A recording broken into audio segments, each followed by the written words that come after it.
Gotta end with a good dive bomb. Yeah, good old dive bomb. I had to avoid the low E string because it went I feel like both of us after that went vibrato and everything, we were like, oh yeah, tune. I don't know how Jeff stayed in tune all the time. The amount of that stuff he did. I don't know.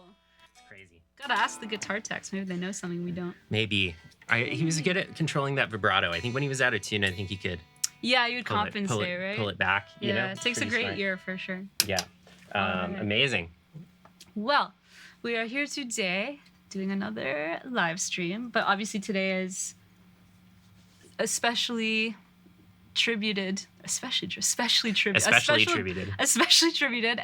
tribute to the great Jeff Beck, because obviously he passed away recently, and there's so many guitar players who, took the time to talk about like how influential he was. I mean, it's kind of absurd the boundaries he pushed with the instrument and how much that inspired so many people, like myself included, for sure. You as well. I mean, we've both spoken a lot about like how much he's influenced both of us. So definitely. I think, interestingly enough, maybe in different ways. So it'll be interesting to talk about that. Yeah, no kidding. Yeah. And just before we get into talking about Jeff Beck, it's worth mentioning that next week is also a special themed live stream. We're celebrating 1 million subscribers. 1 million subscribers. Yeah, that was the original line. They overdubbed it later. I don't know why they did that, but I mean, yeah, that's Austin Powers prophesized this moment for us. And that's awesome to have finally reached that kind of exciting milestone for any YouTube dwellers. Any of the YouTube dwellers are all trying to get 1 million subscribers. And if you think about it, you're all YouTube dwellers. Anyways, yeah, that's what next week's going to be all about. And we're going to be reacting to some historic Guitareo events and videos and moments. Yes. It's going to be a great time. Oh, yes. And we're going to have giveaways. Yeah. Can't forget that. And today, too. Don't worry. I think they said Kent forget that. I was like, forget about it. Kent forget it. We're not doing giveaways. Forget it. Kent forget it. Kent, forget it. Nah. And we are doing giveaways today. Yes. Yes. We will. Yes. But it will be at the end of the stream, so you guys hang around. We're going to give away a membership to Guitareo, to the YouTube community, and then we are going to give away a Guitareo survival kit. Oh, yeah. To the members, and we like to play trivia towards the end. So maybe Jeff Beck themed trivia. Maybe. It'll be good. I feel like you might know more Jeff Beck trivia than I do. I went down the rabbit hole pretty hard a few years ago. I've definitely gotten that sense. You know? Yeah, a few years ago. Yeah. I can always tell when I'm having a conversation, because obviously there's certain topics I know a good amount about, but when the roles are reversed and I can tell the other person knows so much more, I just want to like stop and listen. So like when it comes to a lot of this conversation, I definitely want to hear a lot of what you have to say, because I love it. I love Jeff Beck. I love his playing, but he's one of those players I haven't gone down the rabbit hole of definitely to the same extent that you have. So yeah. Before we get into that, somebody did ask what was in the survival kit. The survival kit is available on the Guitareo site for purchase at guitareo.com/shop. I believe I got that right. Inside the survival kit, we have the Guitareo Survival Guide, which is a book which has all of the essential chords, scales, some licks, all that good stuff. And then Nexus 360 tuner. And then peg winder, or the string winder, the thing. I always forget that one. The thing, you crank it and the strings go up or down. And then 2 sets of strings, acoustic and electric. So regardless of what you play, you'll have a new set of strings or justification to buy a new guitar. And polishing cloth and some picks. And I don't think I'm forgetting anything. It's all in there, available for purchase. Well, there's someone on the member side who stole my joke. They said water and a first aid kit. I was gonna say that too, but they beat me to it. Yeah. So, thank you, Ryan B. Good joke. Amazing. Fantastic. All right. Well, we have a little montage that we're starting with that. Together. Perfect. Let's start with it. We put together a little Jeff Beck montage. I just perused the internet. I was a YouTube dweller a little bit, making this montage to put together for Jeff Beck. So many great clips. It was very hard to narrow it down. I was like, it's going to be a 2-minute video. And then it was like, I should just play the whole clip of and it's like, we should just spend the whole hour listening to that live at Ronnie Scott's. And then I pared it back down to 2.5 minutes. So it went from 2 minutes to 20 hours, I'm sure. Yeah, it was like 20 hours to 2 hours, back to like 2.5, 3, something like that. Do we have that queued up? Yeah, we got a thumbs up. Let's have a watch.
Absurd. It's so good. It just like warms my heart every time I Yeah. watch him play.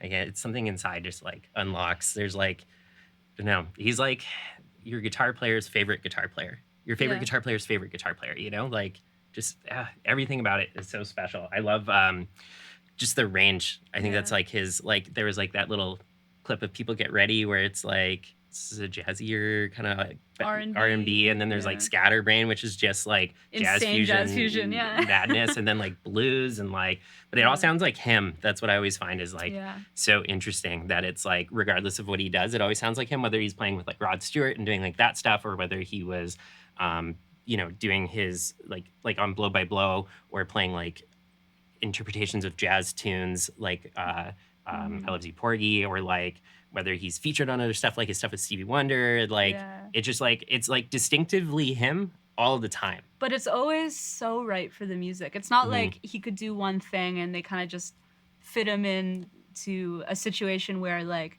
oh, you know, Jeff Beck could be here because he only does one thing, so we'll, you know, have him do his thing. It's like his thing was to do everything, but with so much just sort of boundary pushing and so much soul and so much technicality. And like, to me, he lives in this perfect area in the middle where I think of guitar playing as like people who are just extremely soulful, and maybe the technical side of their playing isn't really what they lean into. And then you have people who really lean into the technical side, maybe controversial opinion, at the expense of soul. He was so completely, you know, in the middle, pulling from both of those at all times. Everything he did was so groundbreaking and inventive and creative and technically really quite crazy. Like, you know, he could absolutely shred, but the amount of soul in his playing and the feel, it's, man, there's just no one like him. Like, what an incredible player. Yeah. Yeah, and I think even too, like I was thinking back to that like rockabilly clip that's in there when he had that little rockabilly band. He put out an album called Crazy Legs. That was like all like a tribute to like Gene Vincent, or specifically guitar player for Gene Vincent, you know, and but then like does that really well, you know, and it's like the furthest thing from, I don't. Oh, okay, we got that. You know, just like insane. I can't get over his, and I learned so many techniques from him too, or like new ways to look at the instrument. I think that's where I think he becomes everybody's favorite guitar player, or like somebody you admire so much because he really pushed a lot of boundaries of what you could do on the instrument, or maybe like rethought of it, you know, like there's clips in the brief montage, and that's not even like, there's so many more great clips, but he was like tapping at one point. He was doing some of those like you would associate with Van Halen, right? Like all those like, you know, and like, and then doing like weird, but all those chromatic-y things. Of course, with the whammy bar, so many techniques there. Yeah, super cool. But I think what I found is amazing about him is all this crazy stuff really just came from his fingers. Like, you could hear in some of the clips he might have used a modulation pedal on top of his overdrive, like a rotary emulator, like a flanger or phaser or whatever. But like, all of those crazy things were just coming from him. And then obviously when he started using a Strat with a tremolo bar, like that opened up a lot of possibilities. But I think for me, what was so groundbreaking was not only that, but the way, you know, in the earlier part of his career, he would just use his fingers to come up with some crazy stuff. Like in 'Cause We Rented as Lovers, you know, those beautiful swells, you know, and then things like, just like those little details, right? Like you could learn the song from someone or learn it from a tab and it would say, But why not play?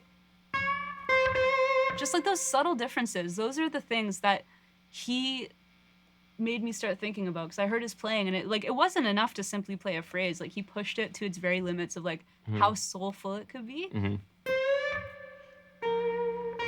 Like, I consider that, like, just that kind of feel is like a staple of my playing, I guess. And I mean, that really, I think, came predominantly from hearing him play. Yeah. 100%. Just like it's all in the little details. And like, you analyze any phrase of his playing, and there's just so much to it. Just like oozing with soul and just like so creative always. Yeah. Yeah, totally. And I find it's funny because I think about, when I think of him, like almost the opposite side of that too. Yeah. Like, of course there's that, but there's the like Scatterbrain, and there's the like, I love Scatterbrain. yeah. Or like when he does those like crazy, like power chordy, like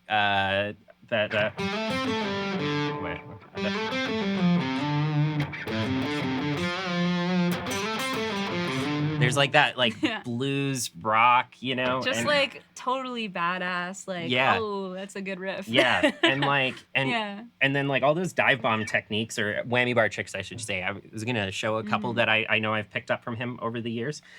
He always does this, that like that he does that a lot, like especially live. Maybe not so much in the recordings, but there's that like he'll hit like the lower strings and then just like let it go. And he had such a unique, because he switched his playing to accommodate the whammy bar, right? And he kind of did like this thing where his like pinky would get on the volume, because he did a lot of volume swells, or like would move things around, and then like used his thumb to play, and then this weird technique where his like pointer was kind of up there, and like that gave him the ability to bend, or he could like go back here and rock things too, like he could do that, and like without the whammy bar. It's just like crazy. Yeah, it's just like every single part of the instrument was a possibility for him to do something. Like, it just like gives you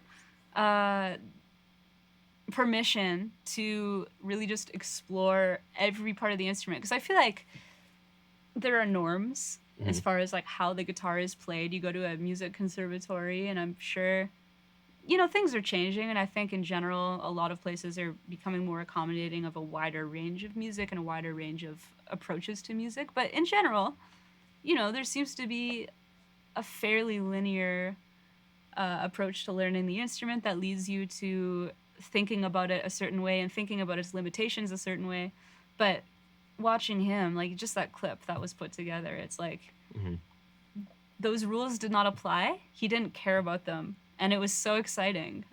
Just every time he played, I feel like he was just pushing the boundaries of what I had heard any other guitar player do before. And yeah, the influence of him is just like, it's incredible, you know? And like someone in the chat was talking about Jimmy Herring, you know? If you don't know who he is, he's amazing. Like probably one of my favorite modern guitar players by far. And I feel like it sounds like took a lot of influence from sort of the vocal like quality of Jeff Beck's playing, and you know a lot of those. I mean, Jimmy Herring's also super inspiring to me, but I feel like the path is logical. Like all roads lead to Jeff Beck. Yeah, right. Yeah, and just like I'm trying to think, Jimmy Herring, just same kind of like really vocal like phrases. Just like making the guitar really more expressive than anything I've heard before, you know? Yeah, and I think, you know, he, it was interesting because he, like, never really sang. Like, I don't know if he sang ever in the Yardbirds or not, but, like, as far as, like, his solo career, he's always played instrumental rock guitar, essentially, which, like, how many of those people are there? Like, that can play instrumental rock and then play, like, sold-out packed shows. That's, like, a very, very small amount of people that have such a name association. So like a lot of guitar players would be like, who's Jeff Beck? Oh yeah, you know, he's a guitar player's guitar player, you know? And I was thinking about that live at Ronnie Scott's show. Like that easily might be my favorite live recording like ever put on. Valid. It's so good. And there's a couple of them, but not the one where he's playing rockabilly music, although that's very good too, but the one with his band with Tal, I don't want to mess her name up. Tal Wilkenfeld. And then Vinny playing drums, and I can't remember the keyboard player's name, but that recording. I've watched that so many times and just tried to pick up like little things that Jeff was doing, and he's just like, it's just like everything. Like you get Scatterbrain, and then you get like, oh, we're gonna bring out like a special guest, and we're gonna sing like a pop song, and he's gonna do his thing. And when I saw him live a few years ago, it was like was that. Yeah, it was awesome. I went all the way to Toronto to go see him play, and it was awesome. He played. It was like him. There was a cello player. Vinny was playing drums, and then Rhonda Smith was playing bass. And it was so good. And he had such a control of his volume. Like when it was like Guitar Hero time, it was like right in your face. But then he had a guest singer that would come out. When the singer came out, he would drop his volume way down. Not very few guitar players have that kind of like gig awareness. It's usually like, well, I can't hear myself, so I better turn up and then nobody else can hear anything, you know? That's kind of the guitar player adage. And so, but he like walked that line so well. And it's just like, you'd always hear the singer, he was under him doing his thing. And when it was guitar solo time, it's just like, bam. Yeah. And I feel like it's not just gig awareness. It goes like deeper than that, as far as like, when you take into account just the way he played. Like, to me, he just comes across as having just like such humility in his playing. Like, it was just about serving the song and the emotion of the song, and like, when it required for him to like really soar and like sing with his guitar, like he would do it. And then there were times where he would step back, and it's just like, he, to me, is an example of a guitar player where I feel like there isn't that overstep. And you know, like what you were saying, like you go to a gig and you're like, oh, I can't hear myself, I'm just gonna turn up, and I don't care if other people can't hear themselves and whatever. And not just about volume, but like the way you play. People who are like, I don't really care if it serves the song, I want to make sure people hear me play this flashy lick or whatever. It really never came across that way for him, even when he was doing the technical stuff, because the technical stuff still felt like it was serving the emotion of the song. And I think that's a very rare thing to hear, especially from like very technical guitar players. But in my opinion, I'm sure a lot of people would disagree, but that's sort of like, it's 2 jabs at technical guitarists in this stream. Yeah, it's just, I don't know. He's amazing to me for those reasons, you know? Yeah, totally. And he's got some interesting like connections. Like the Stevie Wonder one is always so interesting. On his record Blow by Blow, Stevie wrote 3 tunes for him. Oh, yeah. Jeff's like, I think it's 3, it might be more. I know Thelonious was Thelonious Because We've Ended As Lovers that we did at the beginning. And then there's another one on that is a Stevie tune. I'm blanking too. Yeah, there's another one there. But yeah, and I think he like Superstition, he had like some sort of hand in with that part too, like the composing, something like that. Like he was just kind of like didn't, like I said, it didn't matter where he was. It just like he made it work and made it sound musical and sound really good. And like a lot of contributors you wouldn't think of, you know, like even on Blow by Blow, you have like kind of a jazz fusion band, right? Like with the personnel that are on it. But then you also have like tunes written by Stevie Wonder, who's like from like the R&B soul background. And then you've got like George Martin producing it, who did all the Beatles stuff. So it's like a really interesting like amalgamation of like extravagant string arrangements and that sort of like pop songwriting sensibility and everything. Though I do have to say, Stevie Wonder, jazz fusion, Contusion. That's a pretty cool song. It's a very jazz fusion-y tune. That's one of my favorites for sure. Yeah, and I think for those who maybe haven't really spent time listening to Jeff Beck or maybe want to, I think if you're not sure where to go, I think that live at Ronnie Scott's is like the perfect gateway into his playing. If you're not going to listen to an album, you kind of have to watch him to like. I feel like you get an extra appreciation when you watch him do his thing. I was gonna say that. And then obviously Blow by Blow is really good. I really love Wired too. That's another great record of his. And then the early stuff like that. Beck's Bolero, like that's on Truth as well, but like the original like single of it with like Jimmy Page and John Paul Jones and Keith Moon. Keith Moon, yeah, it's a crazy lineup. Yeah, I'm blanking on who the keyboard player is. He's a session guy. Forgot that last week too. We talked about it last week, but he's not someone whose name I've heard before, so it kind of went in one year and then out both years. Out both, wow. But yeah, and I think too, like, you know, his background with like the blues comes across too. Like I feel like him and Jimmy Page make a lot of sense together, but then he also makes a lot of sense with everybody else. It's like really wild. It's such a special. Yeah, it's just like the breadth of what he could do. He wasn't limited really by anything, Yeah. to be honest. I mean, yeah, he's just amazing. Yeah. And on that note, should we maybe each teach a riff? Yeah, we're going to show a couple Jeff Beck riffs that we personally really like. Yeah. Okay. Who should start? Should I do another pick flip like I did last Oh, yeah, the time? pick flip was funny. Yeah, I like the pick flip. All right. Do you want I'll do no branding on the like blank side. Sans Tortuga? Sans Tortuga. No, I just mixed French and Spanish. All right. Woohoo! Oh no, Uh-oh, that was terrible. Tortuga. That would be me. I just Cool. need to grab my pick. But it's Jeff Beck, you don't need it. Good point. All right, guess I'm not using a pick for the rest of the stream. Yeah, so because we've ended as lovers, I'm trying to think if I should teach it the proper way or if I should teach it my way. Because I was listening to this version of me playing it when I was 16. Because I really, really studied that song when I was younger. And I found that I preferred to play it in a different position. Because, like, I think it's originally played around here, right? I think he was different depending on how he felt. Right, okay, well, in that case, I have permission to do whatever I Yeah. want. Because I feel like the warmth of playing up here and just, like, I don't know, I feel like I can make it sound more delicate up here. Mhm. So up here at the 15th fret of the B string to the 13th fret. And just, like, it's the little details. So, like, when you play that 15th fret, I don't know, bend it up just a little bit. Vibrato on that 13th fret. Another thing you could do. So then it kind of sounds like a tremolo bar, but just with your fingers. So I'm just playing the 14th fret and bending to the 15th. And then landing on that 13th fret. And then you can play 12th fret of the D string, half step bend, and then you land on that 10th fret. And you'll hear how important the vibrato is to getting that feel down. Because without vibrato, it's missing so much. Mm-hmm.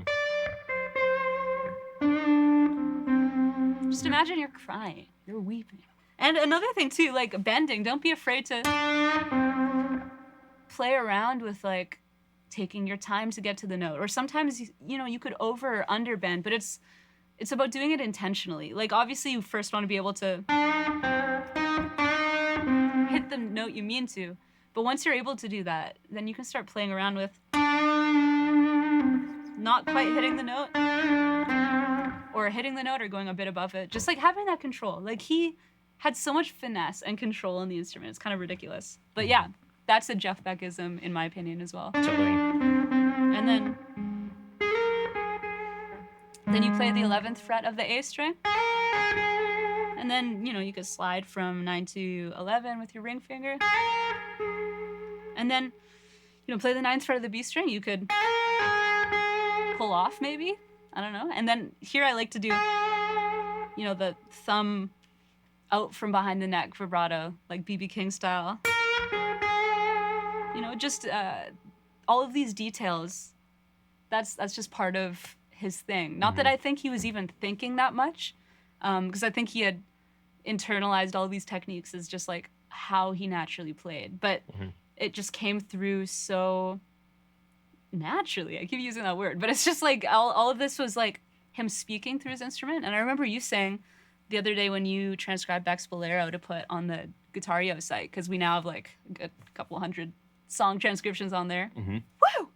But I think yeah, you were saying it was a nightmare because like there's just so many things that A lot of variances. Of course, because he wasn't thinking about playing things consistently. Like what's funny is I feel like Beck's Bolero is probably like the most consistent guitar part of his I've heard. For sure, yeah. But in general, still, there's so many different like idiosyncrasies just based on how he's feeling, how he wanted to express himself, whatever. Yeah, totally. And there's a lot of like, did he bend that note? Is it vibrato? Did he bend it first, then vibrato? Because he does that move a lot. Do it with volume on. He does it. He does that sometimes, you know, like. Oh yeah. Yeah. Yeah, all of that stuff. Like he's really subtle with how he uses his bends. Sometimes, you know, he's got the vibrato arm. So sometimes you're like, is it fingers? Is it vibrato? Is it like, you know, is he going, or is he going, you know? And sometimes all of the above. Sometimes it's both. Like little things like. like sliding into bends, all sorts of things. Okay, I should finish teaching the riff. Where was I? So you did it. Yeah, and then I played it wrong when we played it earlier. Yeah, so I guess, well, I mean, he does it differently so often, whatever. And then 8 on the G string. Then do a whole step bend on that 5th fret. So now we have, what do we have?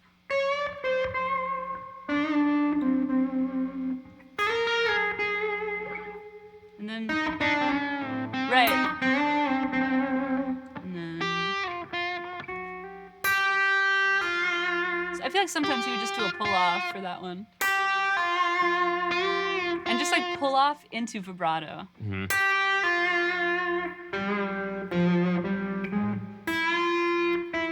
And you could play around with like bending from here to hit those notes.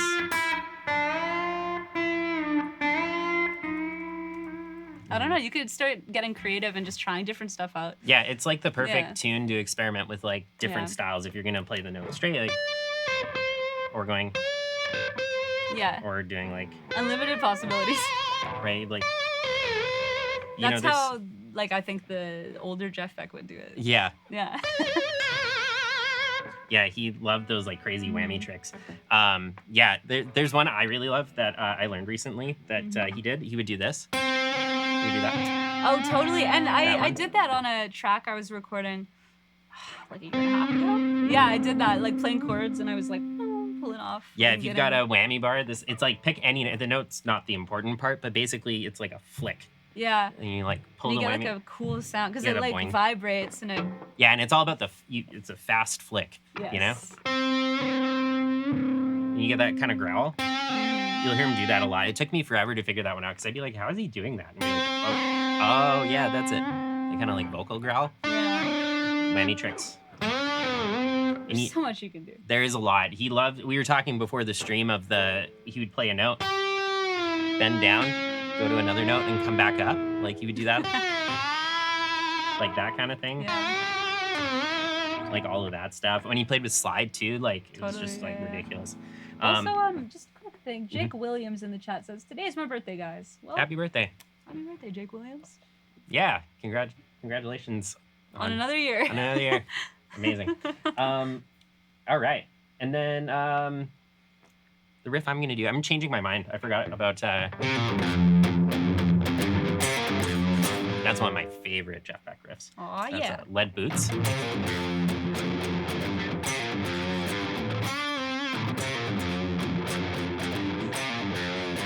Great melody on that too. So I love this one because it's like, if you're getting into Jeff Beck and the like fusion-y stuff, this is a great tune. Lead is spelled L-E-D if you're gonna look it up later. Like Led Zeppelin? Like Led Zeppelin, it's crazy. Oh, also, sorry, quick request for the camera people. Could you quickly stay on Kent for a bit so I can get my pick back there? Thank you. Nope. No. So, okay, so are we in on it? Yeah, we are. Okay, I love this one because it's kind of a box. And then, great. Yeah, so it's all within the 1st fret and the 3rd fret on the 6th and the 5th strings. Those are the only notes. And I think it's a really cool...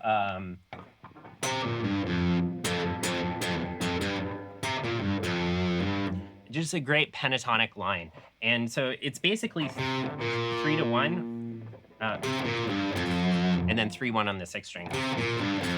1, 1, 1, 1, 3. So we got.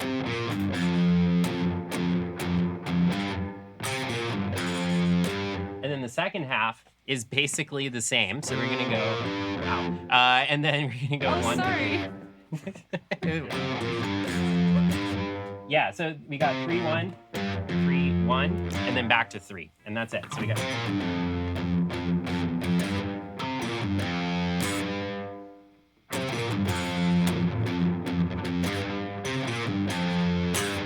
And I saw somebody talk about the pop of the strings. He did that a lot, like getting the thumb under and getting that pop sound. So good. I love that riff. That's the opening riff for Lead Boots. Awesome. Yeah. Also, Sorry, I don't mean to call out this person whose birthday apparently it was. That message was retracted. Maybe it's not their birthday. I have so many questions. Well, on that note, because, these streams, we always like to talk about things. Well, the other day, I went out with some friends to a fun club where they were playing like 80s and 90s music. We were dancing, and then we went to the washroom, and my friend was like, guys, it's my birthday, to a bunch of strangers. It wasn't her birthday. Everyone was like, oh my God, happy birthday. Oh my God. And then even when we went back on the dance floor, people were like, oh my God, happy birthday. It's so cool that you're celebrating here. And it's like, this lie just got more and more elaborate. Wow. Yeah. I mean, that's, I guess, relevant to this situation if that birthday was in fact fabricated, which it's okay if it was. Fabricated birthdays or still count. Yeah. Anyways. No retraction here. It helps. My birthday was on Monday. Okay, happy belated birthday. Yay, happy belated everybody. birthday, Elliot. Yeah, amazing. Okay, so yeah, those are 2 riffs that we taught. Yes. So we did Lead Boots, which is off of Wired, one of great Jeff Beck record. And then because we went it as Lovers, was a Stevie Wonder tune, but Jeff famously played it. Actually, Lead Boots isn't it? Jeff. I can't. Max Middleton, I think, wrote that one. Jeff was a interpreter more than a composer, and that was even more. Especially, you take all these tunes that he really didn't. I mean, he may have had a hand in writing some of them, but he doesn't have maybe writing credits on some of these songs, but he still made them his own. Absolutely, and I feel like that speaks to kind of like a influence of jazz or blues, where it's sometimes less about the actual composition and more the interpretation. So yeah, totally. Very cool. yeah, and it's interesting, and I know he was really good friends with John McLaughlin, who's like one of my favorite. The best. One of my favorite You guitarists. don't know, he's the guy who played on a lot of those like Miles Davis fusion records. And he played with Santana. Yeah, and Mahavishnu Orchestra, all that stuff. Oh, but yeah. him and Jeff were like really good buddies, and so you can hear some of that influence on like. You can just like when you know who they hung out with, things start to make sense on some of the recordings. Yeah, who's stealing licks from whom? Right. Yeah. Wait. Yes, whom. You could use it there. Whom. Yes. I can never use that word without stopping to say, did I just use it wrong? Because I feel like using it wrong is way worse than not using it when you could have. Mm-hmm. Sure. Yeah. You can quote me on that. Totally. I don't think anyone's going to quote me on that. Probably not. But yeah. No, it sounds way worse when I hear you say it. I mean, feel free to quote Ayla if you would like. It's too late. The damage has been done. My therapist will be hearing about this. I like how someone just commented an alien emoji. That was my favorite emoji. Nice. That's a good one. Yeah. It's a classic. Cool. Yeah. So, Jeff, so inspiring. If you've never listened to him, spend some time. Throw him on the radio, on the car stereo. Everyone's listening to the radio nowadays. Yeah, but if you're a guitar player and haven't really checked out Jeff Beck, you really should. I feel like 100%. It'll change your approach to the instrument, even just listening to him. Yeah. Be like, I find you ask a lot of questions that lead you to learning more techniques. Like, how did he do that? How that sounds really interesting. Like, what was that? And then you start trying to like figure it out. I think it's really interesting. Yeah, and much like Jimi Hendrix, who I think of as another player who like pushed the boundaries of like making the guitar not just sound like a guitar. Asking yourself like why he did that is kind of interesting, where it's like, what is this song about and why might he have chosen to play it that way? I don't know. I think all of those questions are always very helpful to ask yourself, but especially when it comes to his playing, because there was so much intention in what he did. And of course, I don't mean to say he wasn't like constantly improvising and like speaking freely through his instrument, but the emotional intention I feel like was always so present in his playing, which I think goes back to what I was saying about like, it doesn't sound like he played with any ego, because it was just about serving the music. What is the emotional intent of the music? How can I serve that? And yeah, I feel like again, he does that on a level that I think very few guitar players have been able to. Yeah, I agree. I find him so inspiring for that.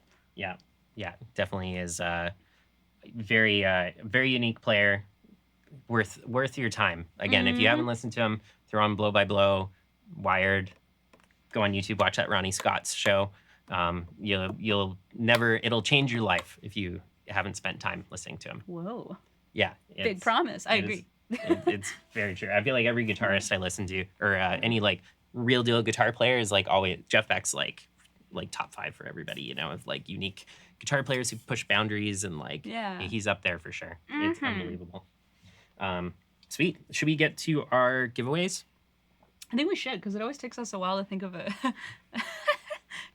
question. Okay, I've got one. So this is going to be for the YouTube giveaway, so not the member side, but the YouTube side. We are going to give away an annual Guitareo membership. So the question I'm going to ask is, the song "'Cause We've Ended as Lovers" was written by somebody who is not Jeff Beck. Who wrote "'Cause We've Ended as Lovers"? I know this one. I hope you do. Please. I want an annual membership to a company I work for. Please. Stevie Wonder, Robert Atkins. Right on it. Congrats, Robert. You have won a annual Guitareo membership. You can email team@guitareo.com, team@guitareo.com, and we will get you set up with your membership. You could also email team@musora.com. They go to the same place. Yes. One of our lovely team members will help get you set up. I just needed you to know that this time I knew the email. Knew the email? The email's, that's good. I just needed you to know that. Please. Please know that. I knew it. You knew it. Yeah, I know you did. Because I made a big scene about it, and I ruined the stream. You did not ruin the stream. Really? Really. Robert, email team@guitareo or musora.com. Pick whatever you want. We'll get you set up, and the next stream you can watch from the member side. It'll be awesome. Member side's great. Congratulations. That also means you'll be able to ask a question, because after this we're going to have, sorry guys, an exclusive Q&A just for the members, and we're going to evict all of you YouTube dwellers. And I'm so sorry about it. Did you say YouTube dollars? No, I said YouTube dwellers. Dwellers. I said YouTube dollars. Dwellers. Dwellers. Amazing. Interesting. Cool. And then we'll do our members giveaway. So members are gonna win a Guitareo survival kit. I always want to say swag pack, but it's survival kit. I also want to point out Jens's joke, because I think it's good. I think the Who should have been called the Whom. I like that. Very proper. Very proper. Yes. That'd be a great Who cover band. The Whom. That's amazing. Yeah. If any of you ever start the Who cover band, please. Yeah, or you could do the Guess Whom. That's another good one. Yeah. You know, I have to say, the Guess Who is really good. The more I like listen to their music, like not just American Woman, which is actually a great song. Like when it comes to like pop-ish stuff from that era, they had some great stuff, and they're from Canada, and that's a rare combination. It's true. It is a rare combination. Sorry. Yeah, they're awesome. Some of their other stuff too, because they went under a different name before they were under the Guess Who, right? I think it was like Carl Allen and the Imperials or something. You're right. And then obviously those people, some of them ended up in Bachman Turner Overdrive. Yes. Yeah, there's like a weird connection between all of it. Yeah. I shouldn't say weird. It's like very obvious. Like it's these people hung out with weird. These people were in this band, and then two of them started a new band. Yeah. It's a fairly linear, actually. Yeah. Yeah, there's nothing weird about it at all. Yeah. It's a very linear, it's a straight line, actually. And you know what? That's weird. Sorry. Yeah. I mean. Anyway, our giveaway. So for the members area, you're going to win a Guitareo survival kit. And if you want a guitar, oh my gosh, I can get this out. If you want a Guitareo survival kit, but don't win, you can purchase it online at the Guitareo shop. That's almost as good. Yeah. Except you pay your money. Yeah. It's like almost the same thing. You get the same thing. But we're going to give one away for free to the member side. I recommended 2 Jeff Beck albums, specific albums to listen to. There was a live. We're not going to count that. What is one of the 2 albums I suggested listening to? So not live at Ronnie Scott's. Not this Ronnie Scott's. Richard Bailey, Blow by Blow. Nice. I think Richard won recently, right? I think he did. Did you win recently? Well, he was the student of the month last. Oh, right. No, but he didn't win the... Yeah. Richard, congratulations. All right.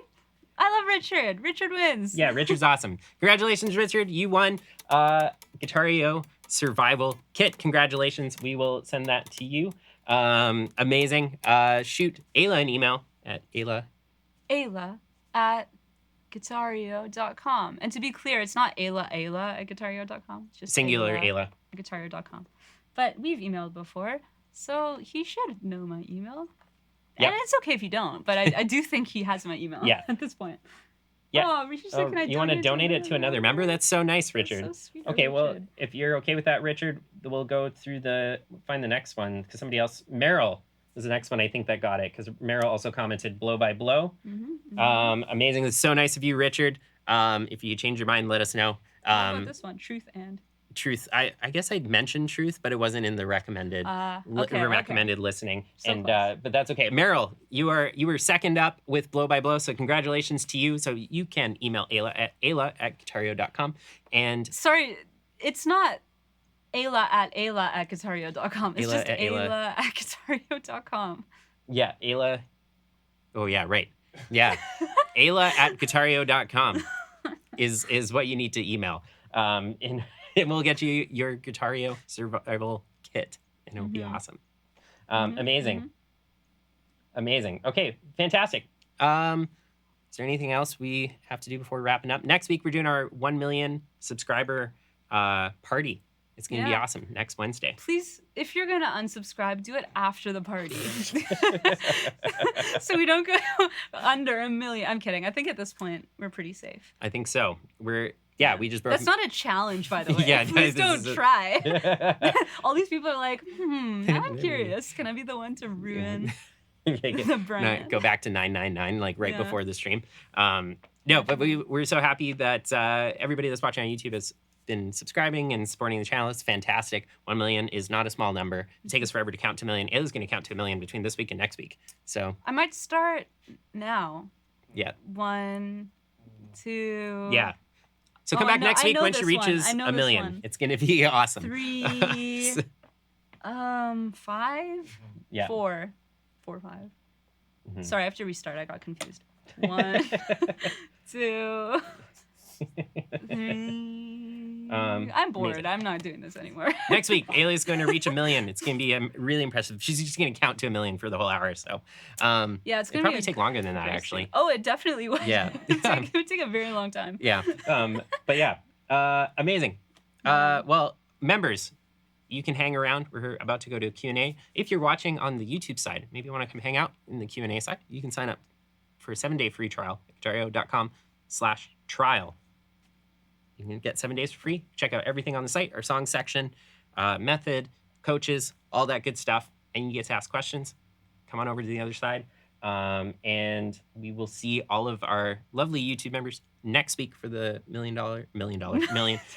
We're giving away $1 million. No, we are not doing that. Oh, and another thing. Sorry, just something about the way you said guitareo.com/trial. It made me think, imagine if guitareo.com offered a / trial. Like to sound like Slash? No, like okay. we send him in a nice little box with some snacks, so he, if he's hungry, and water. Like and send then, Slash to people. Yeah, like a trial of like, would you want him to be here? Try Slash. If you're in a band and want to try Slash out. Not even in a band. It could be a home decor thing. Sure, I'm sure he or would a dinner love guest. that. I'm sure he would love that. Yeah. Or we should probably end the stream. Anyways, thanks for watching. Yeah, thanks everybody for hanging out, and we will see you all next week. Members, hang around. We're gonna come right back for Q&A. So we'll see you guys next time.